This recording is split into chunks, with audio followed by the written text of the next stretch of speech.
논에다가 타작물을 재배했을 때 지원하는 사업이 사실 3년밖에 안 했어요. 그렇죠. 그러니까 18년부터 20년까지. 이거를 기재부를 설득해서 하자라고 하는데 그러면은 한번 해보자라고 해서 3년의 시한을 두고서 한 거예요. 18, 19, 20년. 예. 그랬는데 20년도에 기후 문제가 좀 심각해지면서 이게 쌀값이 올랐어요. 네. 기재부 입장에선 가뜩이나 예산을 주고 싶지 않은 사업이었는데 예. 21년도에 이 사업을 다시 편성해야 할 이유가 없었던 거죠. 그리고 농림부도 자기 책임을 굉장히 회피한 거고 그래서 21년도부터 이 사업이 전혀 진행이 안 된 거예요. 그러니까 생산 면적이 당연히 늘어날 수밖에 없고 5만 헥타르만 따로 빼놔도 됐는데 실제로 신청한 사람들은 한 64% 정도밖에 신청을 안 했거든요. 그래서 3만 한 2, 3천 헥타르밖에 생산 면적에서 제외되지 않았는데도 쌀값은 그래도 유지가 됐었거든요. 근데 기재부가 이 사업에 대해서 방기하고 이것에 대해서 책임을 지고 있는 농림부도 단 한 번도 농민에 대해서 농업에 대해서 책임 있는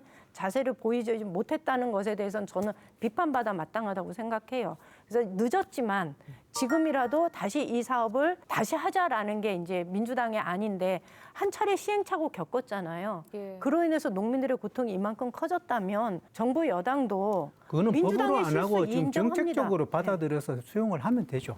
그러니까 그 수용을 부분. 하면 되는데 지금 현재 그 전략작물 재배하는 것에 대한 직불제도 하겠다라는 거잖아요. 예. 근데 이걸로 예산 편성해 놓은 게 720억 가량이면 이거 쌀값 못 잡습니다.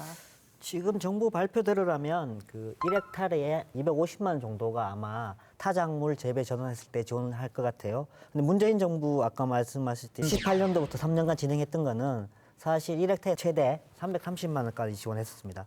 근데 이 문제가 뭐냐면 농민들 입장에서는 이것을 정책이 시행되면 꾸준히 진행을 했었어야지. 맞아요. 그것이 예. 이제 예를 들면 그 농가가 그 콩으로 갈아탔으면 그 예. 콩을 계속 재배할 텐데 예. 한 3년 주다가 말아보니까 맞아요. 쌀 가격은 좋아요. 통제할 수 없는 각 개인의 농민들이 어떤 걸 선택하겠습니까? 다시 돌아오고. 네, 다시 돌아오게 되는 거죠. 예. 그래서 이 문제는 끊임없이 뭐 얘기되는 문제인데 정책을 시행하면 최소 5년, 최대 10년 정도는 끊임없이 진행해야 된다고 생각하고 지금 어쨌든 정부에서는 뭐 농식품부에서는 그런 안을 지금 내놓고 있는 상황입니다. 근데 뭐 양곡관리법 지금 조정에 들어가 있는 부분에 대해서 뭐 아까 말씀을 하셨는데 제 생각에는 해변될 것 같지 않고 그래서 농민들 입장이 답답한 겁니다. 왜냐 그러면 쉽게 말하면 예산이 사실은 뭐 1조 정도밖에 들지 않아요. 그리고 뭐 이 타작물 재배 지원하는 것도 사실 문재인 정부 때 예산을 보면 한 2천억 정도. 예.